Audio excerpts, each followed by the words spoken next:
Hi, folks. This is Mark by Mark A. Foster, Ph.D.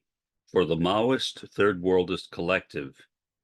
Today, I wanted to pick up on a discussion of the Near East and what is happening right now in that region, which now involves much more than Israel and Palestine, or I should say Palestine and Israel, to put them in the order that they deserve in priority.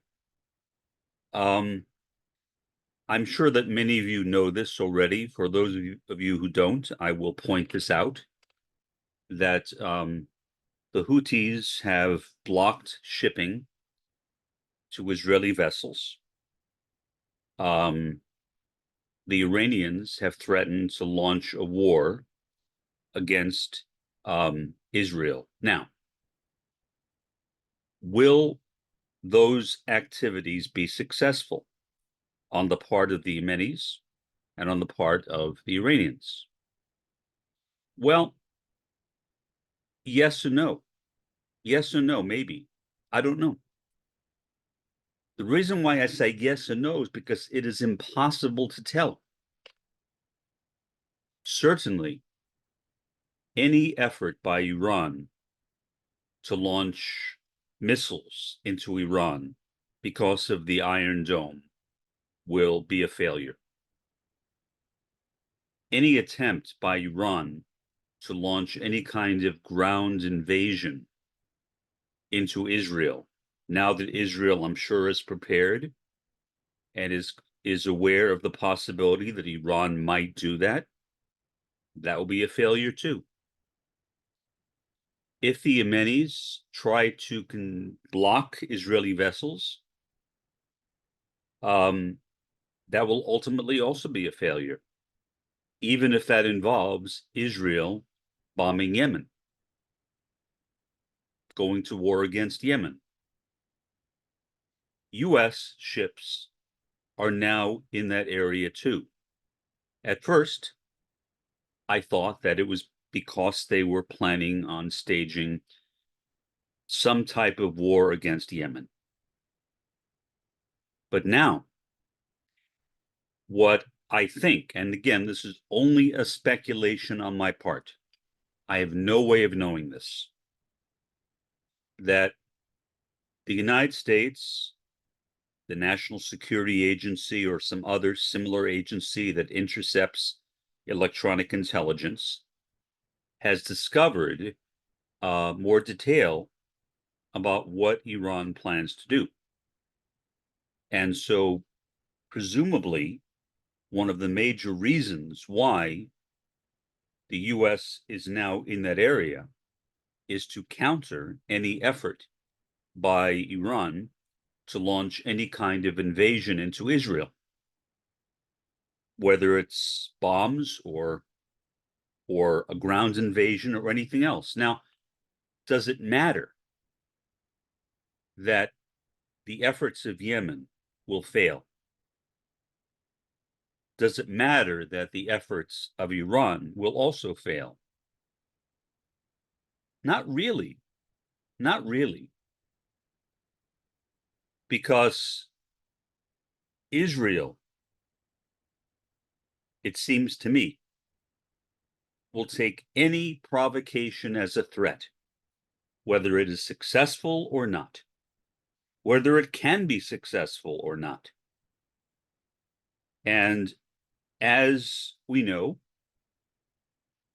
Israel has been planning to bomb Iranian nuclear missile sites for a long time, underground sites, places where these nuclear missiles or nuclear armaments, or perhaps if you believe Iran, just nuclear energy is being produced.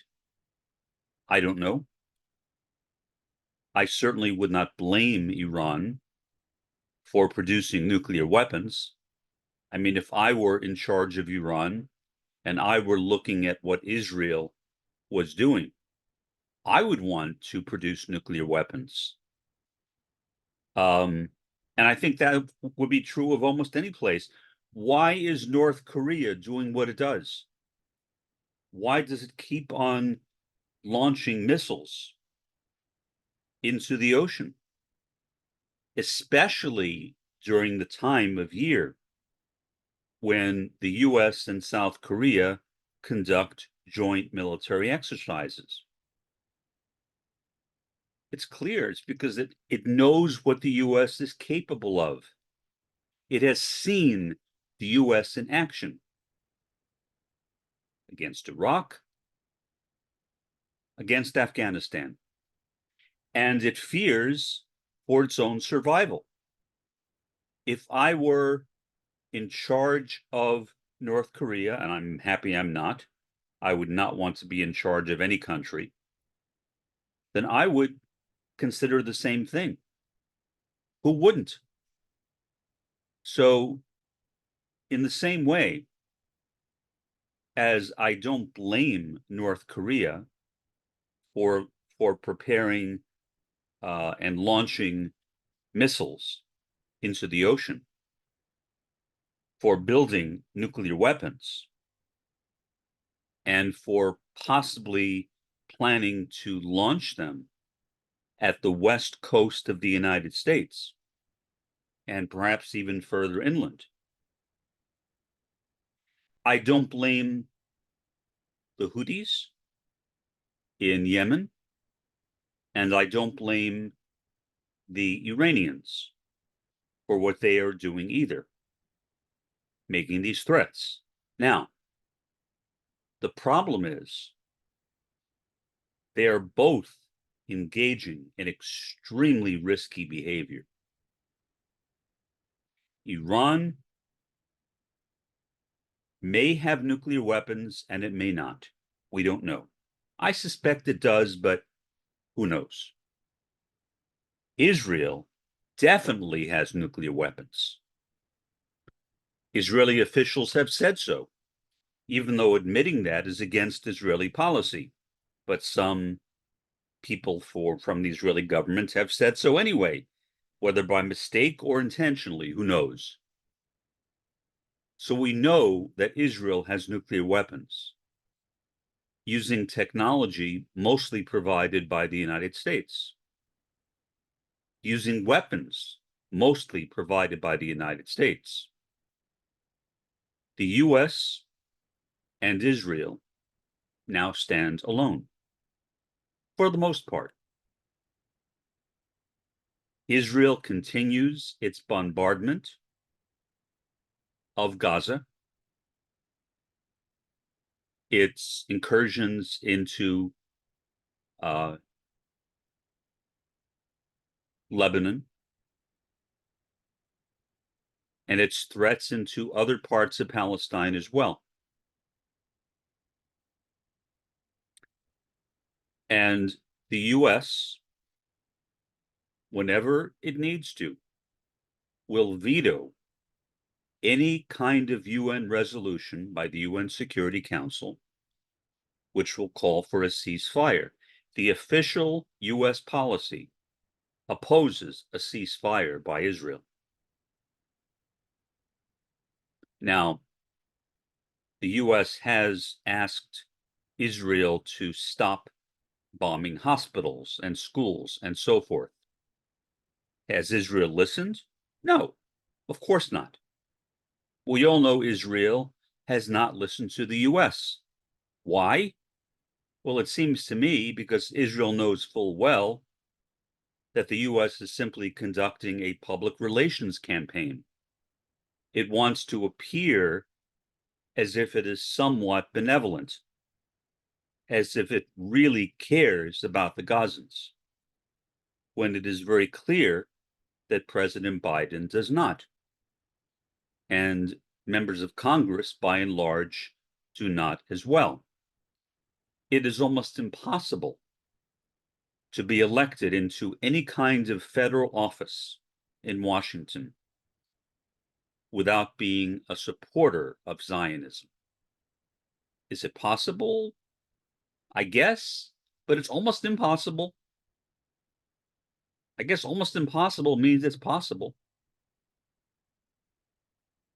But the chances of an anti-Zionist being elected to any office, whether the House of Representatives, the Senate, and certainly the presidency, without being a strong proponent of Zionism. It has been that way since the late 1940s, when the U.S. cast the deciding vote, which made Israel a nation. And so we see the continual process of the great unraveling, as I call it. I thought I coined that term. I did. Then I realized other people had used it before me. So I coined it as far as I knew, but I didn't actually coin it. Whatever. Who cares?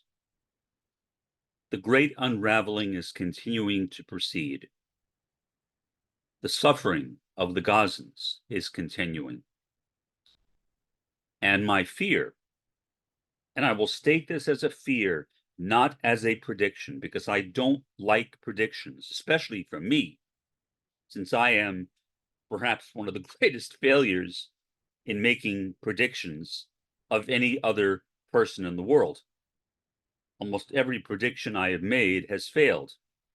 Maybe only the Jehovah's Witnesses have some territory over me, since they have repeatedly predicted the return of Christ, which they see as a metaphorical event, and every prediction they have made has failed. So I guess I'm ranked up there somewhere with the Jehovah's Witnesses. Regardless, I am a lousy prognosticator. I would not trust myself in predicting anything, even the weather. But let's take the word prediction out of it. And let's just look at it from the standpoint of reasonable possibilities. And again, this is only what seems reasonable to me. It may not seem reasonable to you.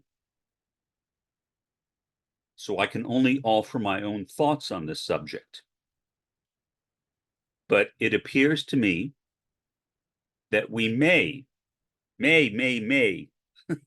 emphasize that word, that we may be on the verge of World War III. That is not a prediction, which is why I said may. I don't know if we are on the verge of World War III. We may not be. Certainly, the Near East has had a continual assortment of crises and wars since the late 1940s. In my own lifetime, I remember one after another. So maybe this is just another one of them. Could be. But the fact that Yemen is now involved, the fact that Iran is also now involved, makes me somewhat concerned.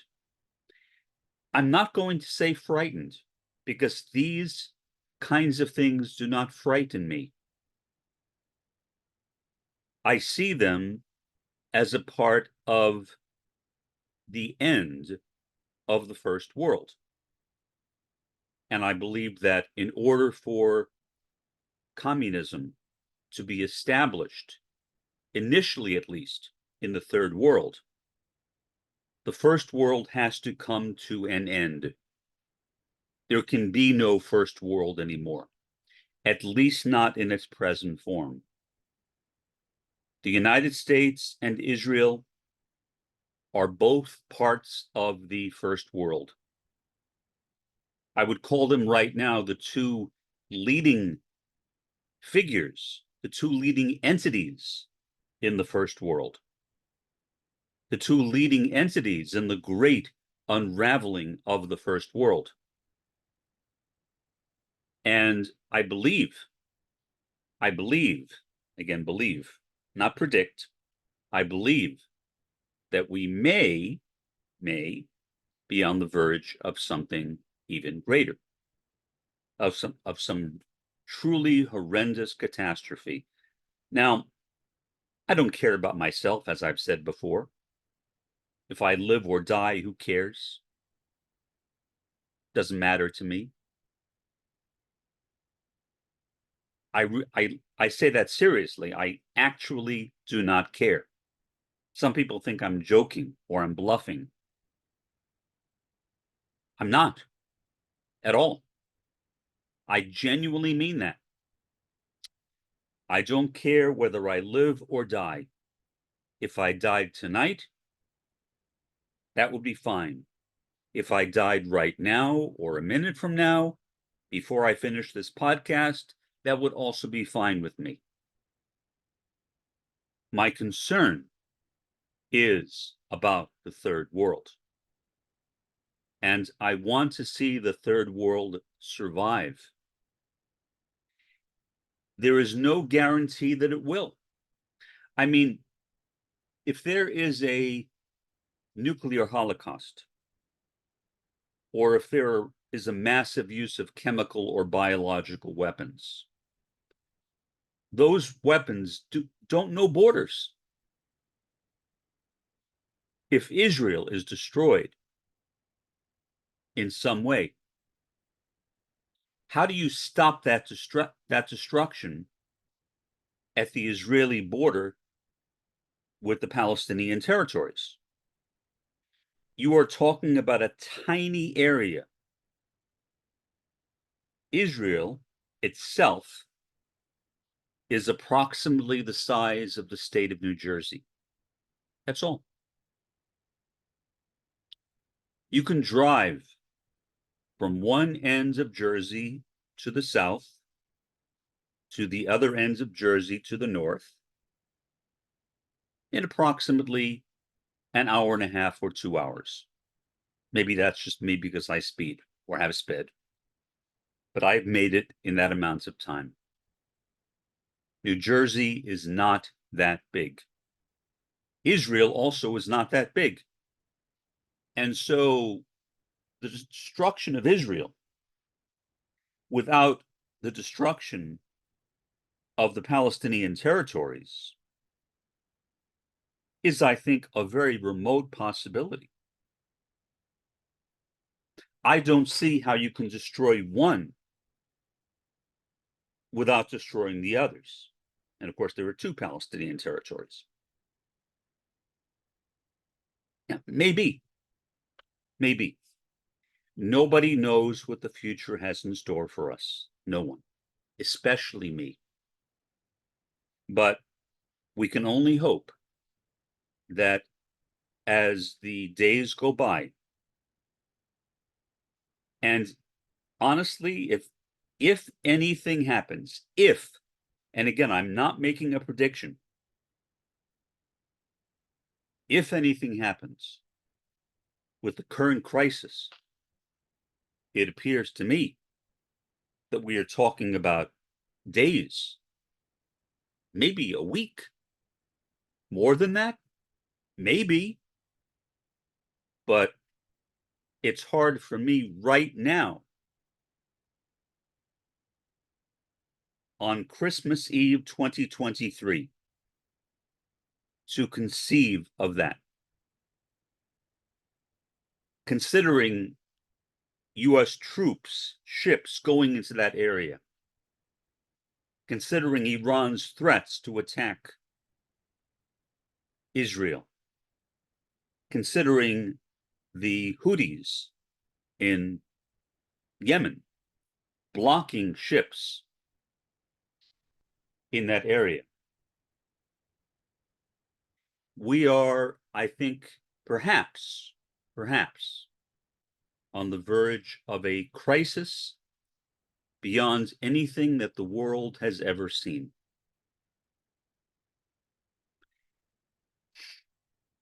Do I hope I'm wrong? Not really. Not really. I can't say I hope I'm wrong. Am I concerned? Of course I'm concerned. I'm concerned about the lives of people I know and the lives of people I don't know. But do I wish that the great unraveling stops? Do I hope that there is no war, major war in the Near East, which I think will inevitably involve much of the Western world? No, I don't hope that does not happen. I want it to happen so that the opportunity for communism to originate in the third world will not only be an opportunity, but will actually be a reality. This has been Mark by Mark A. Foster, Ph.D., for the Maoist Third Worldist Collective. Have a pleasant day and an even better day tomorrow.